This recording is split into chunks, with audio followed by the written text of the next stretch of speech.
በየትኛው መንገድ እንሂድ አምላክ በብዙ መንገድ ይካዳል። አሁን ከአምላክ ገንዘብ ይበልጣል። ውሃ ከኦክሲጅንና ከሃይድሮጅን ይሰራል አለሽ ሳይንስ። በፓክ አድርጌ ኦክሲጅንና ሃይድሮጅን ብሰጥሽ ውሃ ትሰሪያለሽ? ታቦት በሻንጣ ይዘሽ ገብተሽ አስቀድሽና ውጪ። የምንሰለጥነው ለመጥፋት ነው።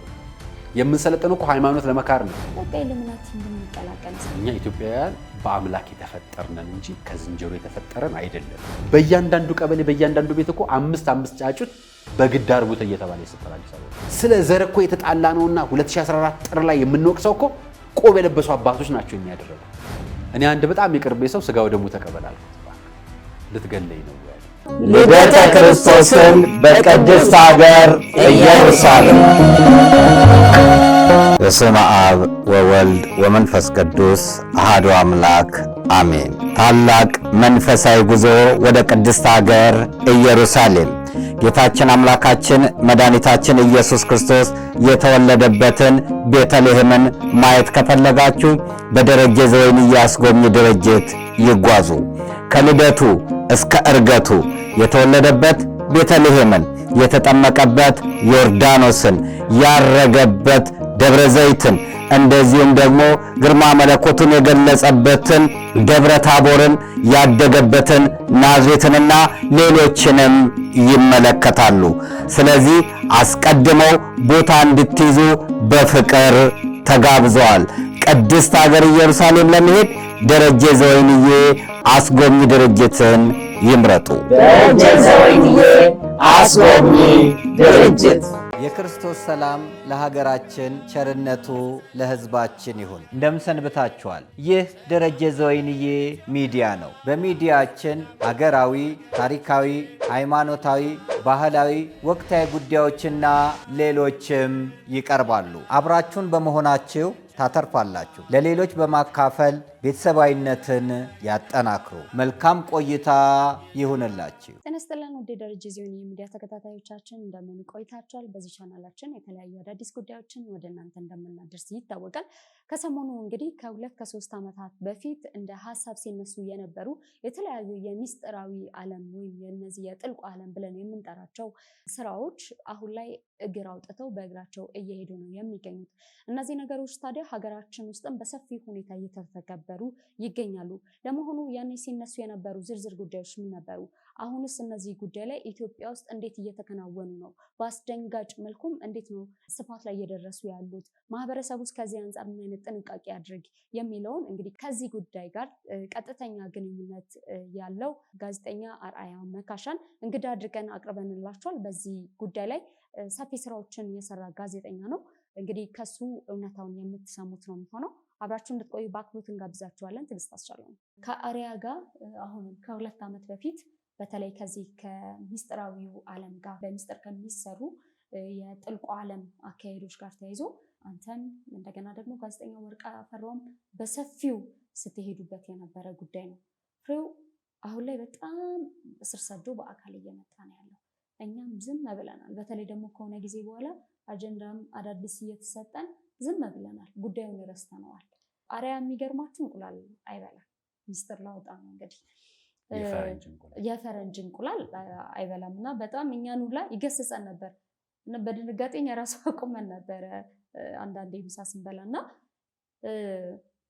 የዚህን ያህል ጥቃቅን ነገሮችን እንኳን በዲቴይል ትመለከት ነበር ያኔ እና አንዳንዱን ነገር ሲነገር እንዲህ ስታነበው ምናምን እውነት አይመስልም፣ ዝም ብሎ ለማለት ብቻ የተባለ ነው የሚመስለው። ግን አሁን ቢልጌት ያመጣው ደግሞ አዲስ ቴክኖሎጂ አለ ከሰዓት ጋር ተያይዞ እንደገና ደግሞ ከዚህ ከኮንዶም ምርት ጋር ተያይዞ በኢትዮጵያ ውስጥ ትልልቅ ስራዎች ለመሰራት ሂደት ላይ ናቸው እና አይተከዋለሁ። ይህን ጉዳይ ምን አይነት ጥንቃቄስ ማድረግ አለብን?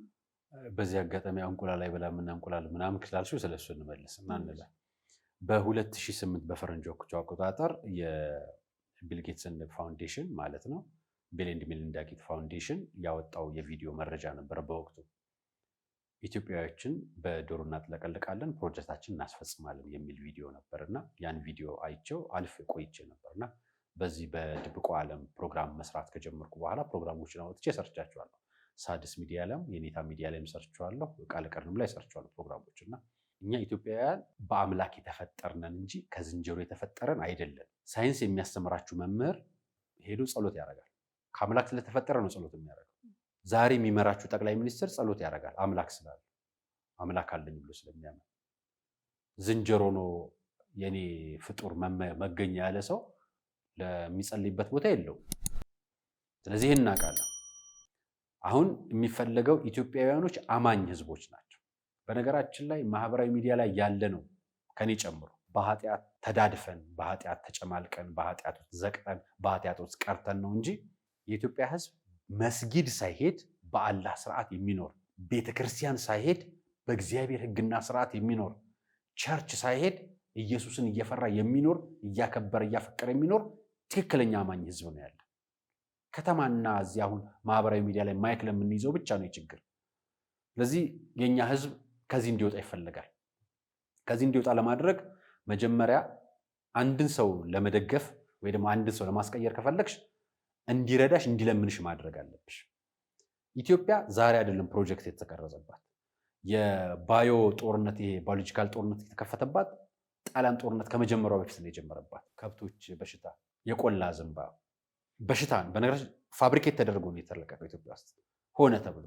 ኢትዮጵያ በጣም በከብቶቿ በምኖቿ የምትኮራ ነችና ያን ያህል ቀኖችን እያከበረች ሰንበታትን እያከበረች ዕለታትን እያከበረች አምላኳን እየፈራች በትህትናና በፍርሃት በፍቅር የምትኖር ሀገር ነች። በሽታ ወረርሽኝ ገባ፣ ጦርነት መጣ፣ መከራው መጣ፣ ምኑ መጣ፣ አልቻሉም። ህዝቡ አሁንም አማኝ ነው። አሁንም ያለነው ከተማ ያለንና ሰለጠን የሚለው ህዝብ ጋር ነው ችግሩ ያለው። ከዛን ቀስ እያለ ወደ ምን ተመጣ? አማኙን ህዝብ ማጥፋት ይፈልጋል። አማኙ ህዝብ በምንድን ነው የሚበላው? ዓመት በዓሉን የሚያከብረው በምንድን ነው? በዶሮ አርዶን። ለምንድን ነው ዶሮ የሚያርደው? ክርስቲያን ነው ህዝቡ። ለምንድን ነው ክርስቲያን ሆኖ የሚያርደው? ያኔ ዶሮ ክርስቶስ ከመሰቀሉ በፊት በምስክርነት የቆመች ብቸኛው አልነበረች? ያችን አውራ ዶሮ ምልክት አድርጎ አይደለም የፋሲካ ቀን አውራ ዶሮ የሚያርደው? ስለዚህ ዶሮ ይበላል፣ እንቁላል ይበላል፣ ምን ይበላል? ስለዚህ የሚበላውን ነገር ይሄ ዲኤንኤውን መቀየር ስለሚፈልግ በዓለም 3 ቢሊዮን ህዝብ ከአፍሪካና ከደቡብ እስያ ሀገራት ማጥፋት ይፈልጋል። በዓለም 500 ሺህ ህዝብ ነው እንዲኖር የሚፈልገው። ይሄን ወስነዋል እነሱ ከ500 ሺህ እስከ 1 ሚሊዮን። በተረፈ አሁን የሚሰራው የኤአይ ቴክኖሎጂ ሰዎች የሚሰሩትን ማናቸውም ስራ እንዲሰራ ማድረግ ነው። መስተንግዶም ስራም አውሮፓ ውስጥ 300 ሚሊዮን ሴቶች በሚቀጥሉት 2030 ከስራ ይወገዳሉ። ይሄ የሚሰራው አሁን ለሚመጣው ዓለም አንድ መንግስት፣ አንድ ዓለም፣ አንድ ህግ፣ አንድ ሃይማኖት እንዲኖር መስራት የሚፈልገው ይሄን ስራ እየሰሩት ነው። ይሄን ለማወቅ አቡዳቢ ላይ አብርሃሚክ ሪሊጅን የሚባል ብዙ ሃይማኖቶችን ያቀፈ የሚመራው ግን በይሁዲ በአይሁድ እምነት በካቶሊክ እምነትና በእስልምና እምነቶች የሚመራ ቤተክርስቲያን ተከፍቷል። የጋራ ቤተክርስቲያን ሁሉም ሰው ገብቶ ሁሉም ሰው ኦርቶዶክስም ሁሉም እንዲያመልኩ ማድረግ ያለ ቦታውን የተከፋፈለ ህግ ሀገራችን ተፈራርማለች። ሀገራችን ይሄንን ህግ በቅርቡ አጽድቃለች። በሃይማኖት ተቋማት ጉባኤ ይሄንን አብርሃሚክ ሪሊጅን የሚለውን አጽድቃለች። ይሄን የሚያውቅ የለም የሚያነብ የለም። ፌስቡክ ላይ ገብታችሁ የሃይማኖት ተቋማት ጉባኤ ወይ ደግሞ የኢትዮጵያ ኦርቶዶክስ ተዋሕዶ ቤተክርስቲያን የፌስቡክ ገጽ ላይ ገብታችሁ ገጽ ላይ ገብታችሁ አንብቡ። ይሄ ጸድቋል። እና እንቁላሉ የመጣው ምናልባት ግን አሪያ እንደው እዚህ ላይ እንትን ለማድረግ ዲቴል እንድትሄድበት ስለፈለኩኝ ነው። ትንሽ በወቅቱ እኔም ጠይቄህ ነበረ። ምን ችግር አለው ታዲያ እንደ አንድነት አይቆጠርም ወይ? እዛ ቦታ ላይ የማይመች ለማምለኪያ የማይመቻቸው ሰዎች ሁሉም ገብተው የራሳቸውን እምነት ቢያካሂዱ ምን ችግር አለው የሚል ነገር አንስቼልህ ነበረ። ጉዳዩ ፊት ለፊት ያለው አይደለም ማለት አንቺ እንደምታስቢው ብቻ አይደለም፣ ውስጥ ወይራ ነው ብለናል። ታቦት በሻንጣ ይዘሽ ገብተሽ አስቀድሽና ውጪ፣ ጨረቃ በቦርሳ ይዛችሁ ገብታችሁ ውጡ እንደማለት ነው። ለምሳሌ እኛ ቤተክርስቲያናችን የተቀደሰ ስፍራ ነች። ምን ስለሚደረግበት? የክርስቶስ ስጋና ደም ስለሚፈተትበት። ያ ቦታ ማለት ማንም ሰው በጫማው ሊረግጠው ሊያረክሰው የሚችል ቦታ አይደለም። ክርስቶስ አምላካችንን ነው የምናመልከው። ያ ቦታ በሌላ ስርዓት በሌላ አምልኮት ሊመለክ አይገባም። በቃ ይሄ ስርዓት ነው፣ ህግ ነው። ዋናው የተፈለገው እነዚህን ስርዓቶች ማፍረስ ነው።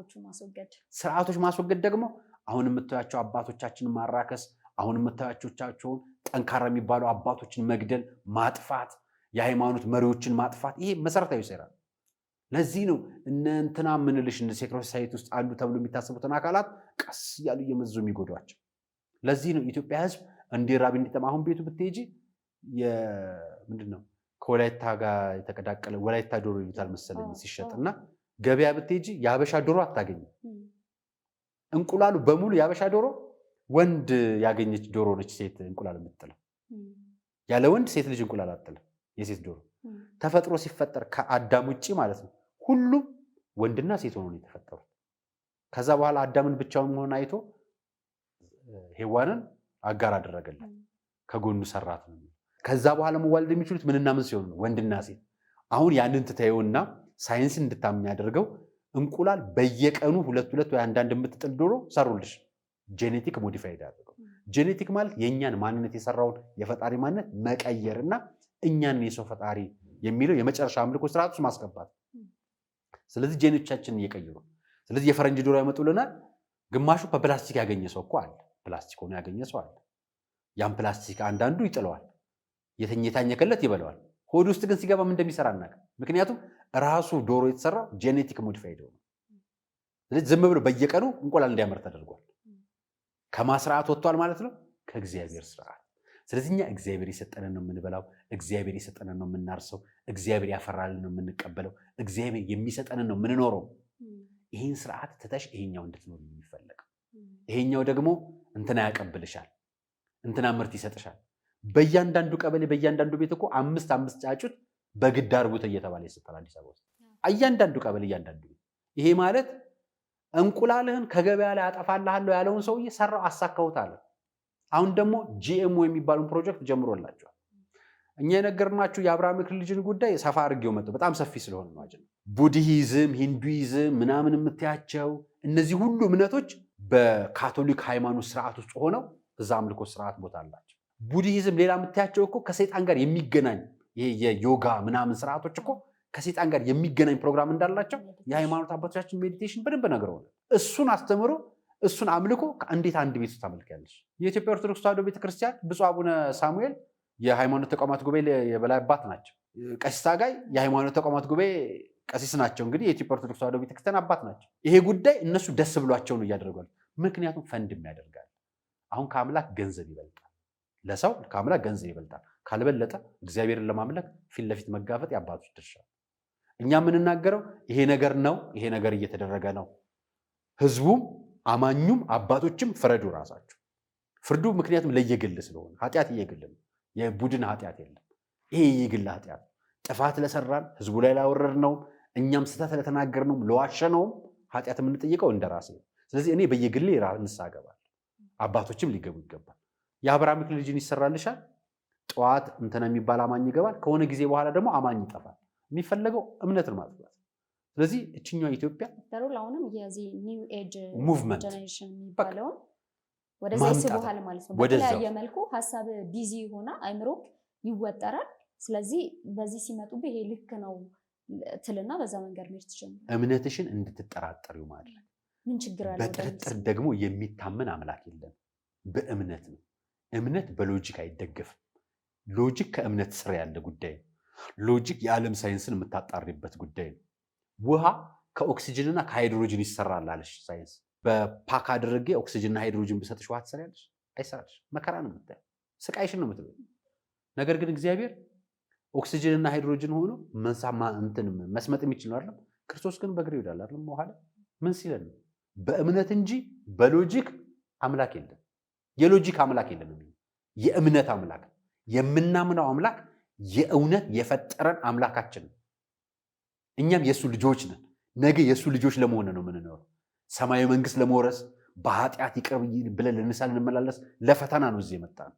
ስለዚህ አምላኬን ሊያስክደኝ የመጣ ተቋም፣ ስርዓት፣ ህግ ምናምኖች አሉ እናውቃለን።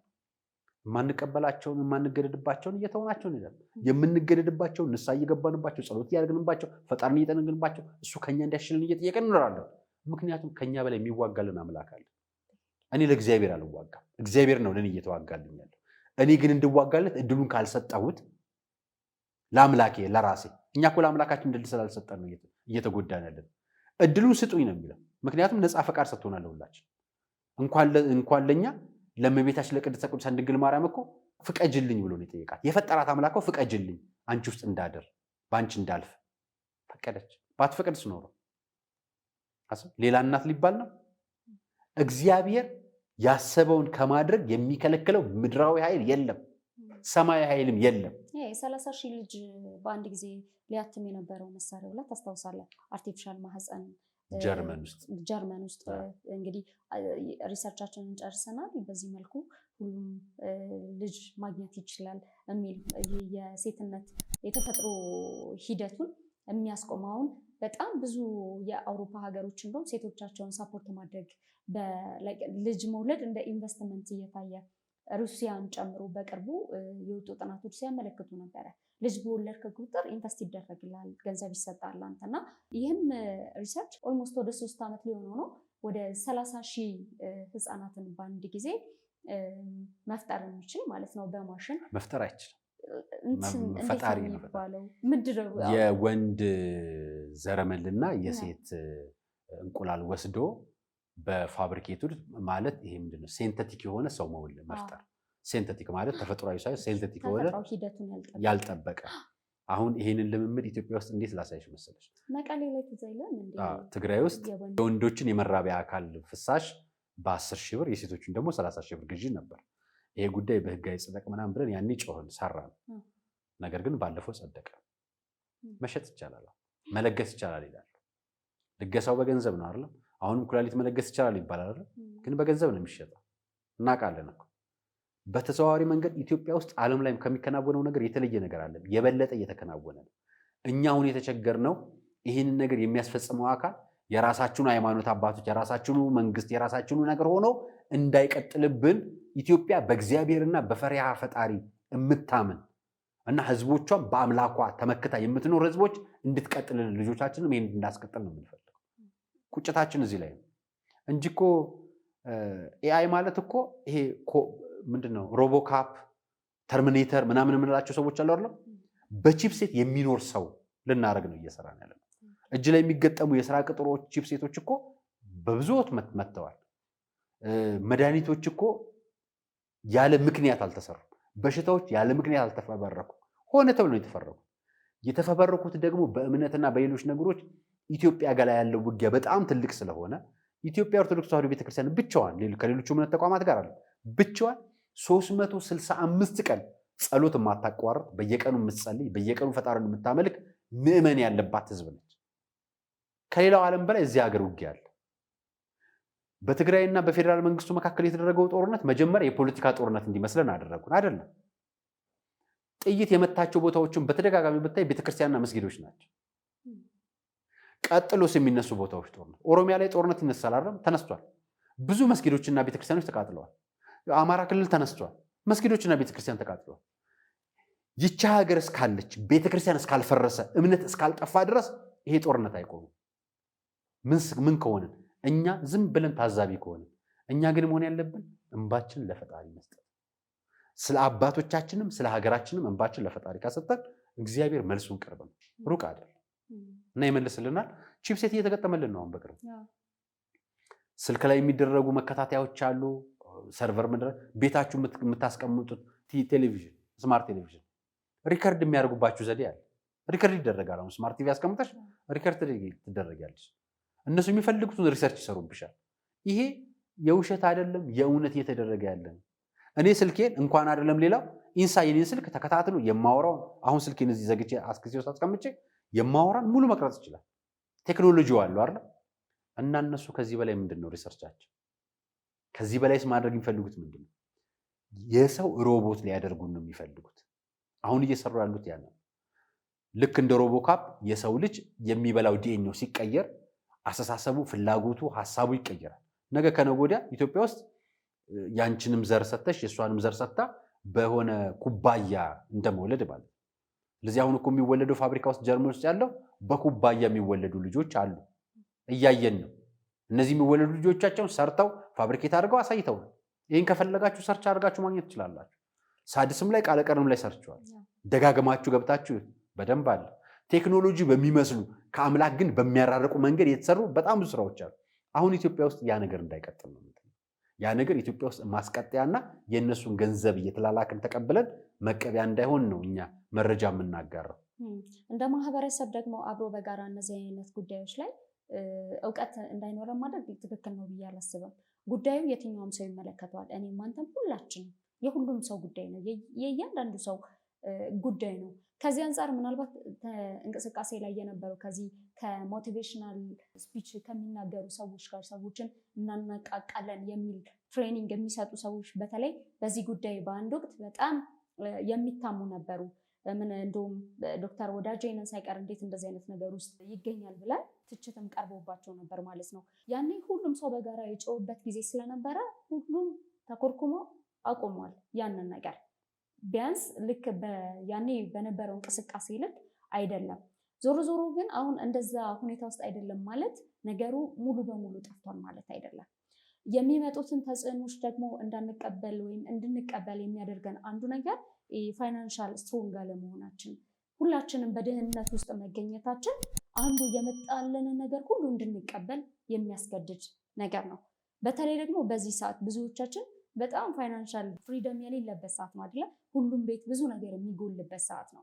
ከዚህ አንጻር ለሚመጡት ነገር ተጋላጭ ትሆናለህ። እንዴት እንፍታው? ከዚህ አንጻር እንደው ምን ብናደርግ ይሻላል ብለህ ታስባለህ? ምክንያቱም አንዳንድ ያስደነግጠኛል የማያቸው አስተያየቶች በቃ ኢሉሚናቲን ብንቀላቀል 500 ሺህ ብሩን ተቀብዬ እወጣለሁ ከዛ የሚሉ ቀልድ የሚመስሉ ግን የምር ወደፊት ላለመሆናቸው ምንም እርግጠኛ የማንሆንበት ጉዳይ ስለሆነ ብዬ ነው። የሞት ቀልድ አለው።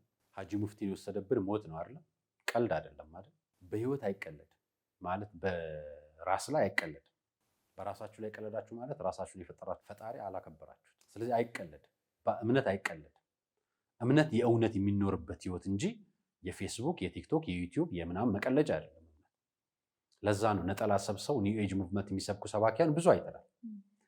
ፓስተር ነን የሚሉ ኒው ኤጅ ሙቭመንት ሰባኪ ብዙ አይተናል። እንደ ኡስታዝ ምናምን ጠምጠመው ሄደው ኒው ኤጅ ሙቭመንት ሰባኪዎች ጋር ቆሞ ሲሰብኩ አይተናል። ስለዚህ እኛንን በቃ ማለት የሚገባል እኛንን እኮ 10 ሺህ ብርና 20 ሺህ ምናምን ብር ከፍለን ሄደን የምንሰለጥነው ለመጥፋት ነው። የምንሰለጥነው እኮ ሃይማኖት ለመካር ነው።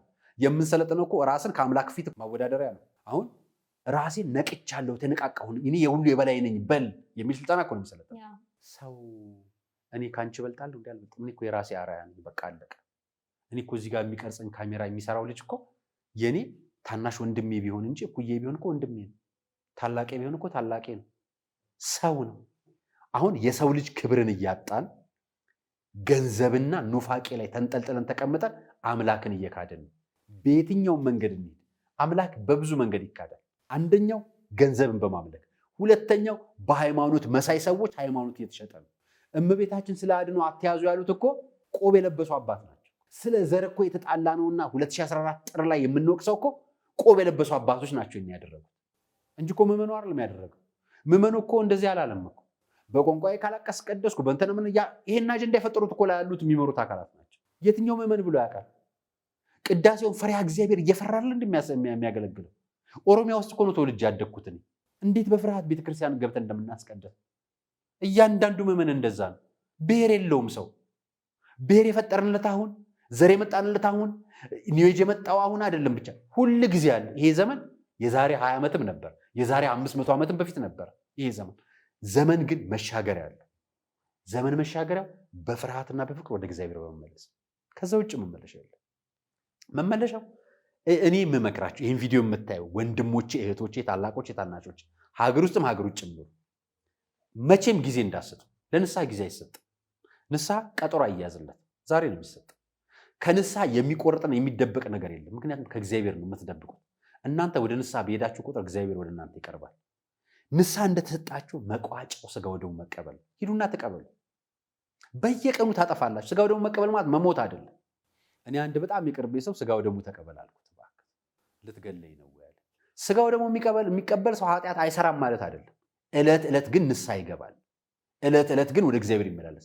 እግዚአብሔር ያኔ እሱ ከመጣለት አንድ እርምጃኛ ከሄድንለት በላይ እግዚአብሔር ለኛ 500 ሺህ እርምጃ ወደኛ ይቀድምልናል።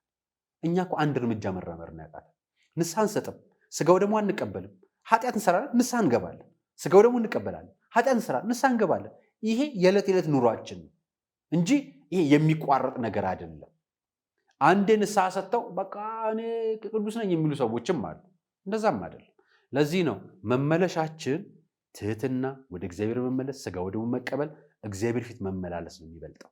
አስራት በኩራት በስርዓት ማውጣት፣ የምንሰጥበትን ቦታ ለይተን ማወቅ፣ አክብሮ መከበር። የሚሰክሩ ቆብ ያደረጉ አባቶችን ብታዩ አክብሯቸው። የምታከብሯቸው ለአባትነታቸው ለቆባቸው ክርስቶስ ለሰጣቸው ሹመት እንጂ ላደረጉት ድርጊት አይደለም። አክብሯቸው፣ በተግባራቸው ግን እፈሩባቸው። ዞራችሁ ለእግዚአብሔር አልቅሳችሁ ንገሩት። ቤተክርስቲያናችንን ያጸዳልናል፣ ሀገራችን ውስጥ ያጸዳልናል፣ ክፉን ነገር በሙሉ ያሻግርናል። እኛ ላይ ሊመጣ የነበረው ነገር ላይ የሚመለሰው ብዙ ነበር። አሁንም ያልደረሰው እኛ በከተማ ውስጥ ባለነው ሚዲያ ላይ በምንናገረው ሳይሆን በሚጸልዩ በሚያለቅሱ እናቶችና አባቶቻችን የተረፍነው እስካሁን። ስለዚህ ቀጣዩ ደግሞ እንዳይመጣ ልንጸልይ ይገባል ነው። እሺ፣ ከዚህ ጋር ተያይዞ እንግዲህ እንደ አንድ ምዕመን ከቤተክርስቲያን ጎን ከምንቆምባቸው ጉዳዮች አንዱ ቤተክርስቲያናት አቅም እንዲኖራቸው የራሳቸውን እንዳልኩ ቅድም ከዚህ ድህነት መውጣትም አንዱ ከዓለም ተጽዕኖ የመራቂያ መንገድ ነው ብዬ አስባለሁ።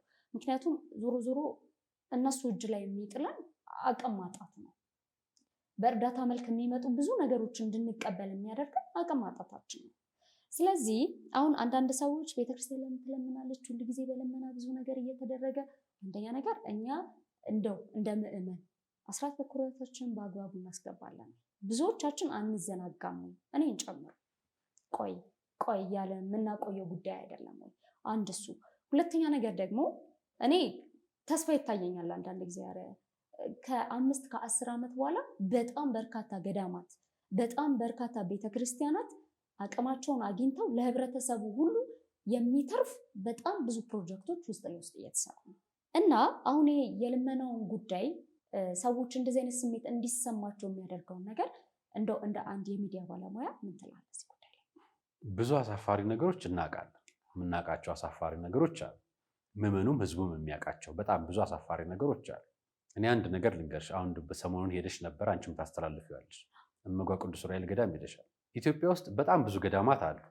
በጣም ደቡብም፣ ምስራቁም፣ ምዕራቡም፣ ሰሜኑም ብዙ የታወቁ ገዳማት አሉ። ይሄ ያለው እዚሁ ከአዲስ አበባ 300 ኪሎ ሜትር ሞላሌ የምትባል ከተማ እመጓል ቅዱስ ዑራኤል ገዳም መንዝ ውስጥ በ822 ዓመት ቃል ኪዳን የተገባለት ስፍራ ነው ቦታው። በ822 ዓመተ ምህረት ያ ማለት ክርስቶስ ተሰቅሎ ቅዱስ ዑራኤል ጽዋውን ረይቶ ሲመለስ ያየው ስፍራ ነው ያ ስፍራ እና አልቅሶ የለመነበትና ቃል ኪዳን የተሰጠበት ወደ 7ኛ ጽርሐ አርያም ተወስዶ መሬቱ ተባርኮ የመጣበት ስፍራ ነው። ለ1195 ዓመተ ምህረት መብራት የለው። ኢትዮጵያ ያኔ መብራት አላት አይደለም። መብራት ከመጣ በኋላ እኛ ለሱዳን፣ ለኬንያ፣ ለደቡብ ምናምን እየሸጠን ለጅቡቲ እየሸጠን እዚሁ 300 ኪሎ ሜትር መብራት የለም። ገዳሙ እዛው አጠገብ ጦርነት ገብቶበት አያውቅም። ወደ ላይ መሳሪያ ይዛችሁ ልትገቡ ከፈለጋችሁ አይናችሁን ይጋርዳችኋል። ማንም ተጣይ አይገባም። እዛ ጥይት መተኮስ አይችልም። እዛ ውስጥ የተጋረደ ስፍራ ነው። የቅዱሳን ስፍራ ነው። ጽዋው የተሰወረበት ስፍራ ነው። ይሄ ገዳም ስቲል እስከ ዛሬ አይታወቅም። ስንት ገዳም ግን ሲሰራ ሰምተሻል? በጣም ብዙ ሺህ ገዳማት ሲሰሩ ሰምተናል። ብዙ ሚሊዮን ገዳማት ተሰርተዋል። ሰዎች እንኳን አይደለም ኢትዮጵያ ውስጥ ውጭ ሀገር በሚሊዮን ብር ተሰብስበው ገዳም እየተሰራ ነው። ስለዚህ ዘመኑ እየከፋ በሄደ ቁጥር እግዚአብሔር ቤቱን እየሰራ ነው። የተሰወረው እየተገለጸ ነው። የተደበቀው እየታየ ነው። አሁን እኛ ሚዲያ ላይ ያለን ኦርቶዶክሳውያን ደግሞ ቤታችንን በደንብ ማጮህ አለብን። ምክንያቱም ምዕመን የሚድንበት ስፍራ አጥቷል። ምልክት ፈላጊ ነን፣ ሰው ስለሆነ ደካማ። ስለዚህ ምልክቱን የምናይበት እድል እንፈልጋለን። ስለዚህ ለሰው መጠቆም የምንችልበት እድል አንደኛው ቤተክርስቲያንን በማሳየት ለየትኛውም ቤተክርስቲያን ገንዘብ ሲለመን ገንዘብ የሚያዋጣ ሰው በረከቱን ያገኛል፣ አይቀርበት። የቃል ኪዳኑ ደግሞ ይጠበቃል፣ አይቀርለት። ነገር ግን ገንዘቡን የሰጣችሁበት ቦታ ላይ ሙሉ ገንዘብ ተጠቅሙበት አያውቁም። ብዙዎቹ የተጠቀሙበት አሉ። እኔ የተወለድኩበት ስፍራ መተሐራ ነውና የበረሃው መድኃኔዓለም የምንለው መድኃኔዓለም አለ። በረሃ ስለሆነ ሀገሩ በረሃው መድኃኔዓለም ነው የምንለውና በ4 ዓመት ውስጥ ነው በ5 ዓመት ነው ቤተክርስቲያኑ የተሰራው። ገንዘብ የሚያወጡትና ፕሮጀክቱን እንትን የሚሉት ስራ አስኪያጁ ከህዝቡ የሚሰበሰበው ሊቀመንበር ተጨምሮ እነዚህ በጀት የሚያደርጉት ገንዘብ ሊሰርቁ ሲሉ ህዝቡ የበረሃ ሰው ፊት ለፊት ነው የሚናገረው። እኔ ስታዩኝ አንዳንድ ጊዜ ቆጣ ብዬ የምታዩኝ የሚመስለው እዛ ተወልጄ ስላደኩ ነውና ፊት ለፊት ነው የሚናገረውና አባሯቸው በራሱ ህዝብ ኢንጂነር ሆኖ ግንበኛ ሆኖ ለሳኝ ሆኖ ቀለም ቀቢ ሆኖ ስዕል ሳይ ሆኖ ምንጣፍ አንጣፊ ሆኖ በ5 ዓመት ግዙፍ ቤተክርስቲያን ቦሌ መድኃኔዓለም የሚስተካከል ትልቅ ቤተክርስቲያን ሰርተዋል። ሄጄ አስመርቄዋለሁ። ገንዘብ የሚሰበሰብባቸው ቤተክርስቲያኖች ብታያቸው ብዙዎቹ በጣም ብዙ ዓመት ቆመው ይለመነባቸዋል። ገንዘቡ እንጂ ቤተክርስቲያኑ እንዲያልቅ አይፈልግም።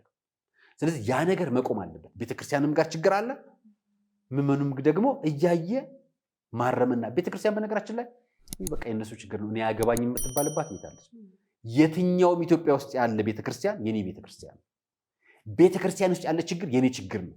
የቤተክርስቲያን ውስጥ መዛነፍ የኔ መዛነፍ ነው። ስለዚህ የትኛውም ቤተክርስቲያን ስህተት ብታዩ ረፉ ማለት ያለብን እኛ ነን። አሁን ነው ምዕመኑ በቃን ማለት ያለበት እንጂ በመሪዎቹ ቢሆን ኖሮ ቤተክርስቲያን ከፈረሰች ቆይታለች። ምዕመኑ ነው አሁንም ቤተክርስቲያን የያዘው። ስለዚህ አሳልፋችሁ እንዳሰጡ ነው የሚል ገንዘብ የሚሰበሰብበት መንገድ አለ፣ ነገር ግን እንከናል። አሁንም ቁጥጥር ያስፈልጋል። እኔ ለምሳሌ አሁን ቅዱስ ዑራኤል ገዳም ከሚዲያዎች ወጣ ብዬ ራሴ በግሌ ላይ ደረሰልኝ በረከት እያስተባበርኩ ገዳሙን መንገድ ልናሰራ፣ መብራት ልናስገባ፣ የተጀመረውን ቤተክርስቲያን ልናስጨርስ፣ ቦታው ላይ ሌሎች ምዕመኖች ሄደው እንዲፈወሱ ከጸበሉ በረከት ቃል ኪዳን እንዲያገኙ ለማድረግ እየሰራው ነው። ግን በነፃ ነው የምሰራው። እኔ እዚህ ዩቲዩብ በምሰራው በሚከፈለኝ ደሞዝ ሄጄ በነፃ እሰራለሁ። እግዚአብሔር እስከዛሬ ያኖረኝ ይበልጣል አለ እኔ። ስለዚህ እዛ ቦታ ላይ የምሰራው እያንዳንዷ ስህተትን በአደባባይ ነው የማጋለጥ።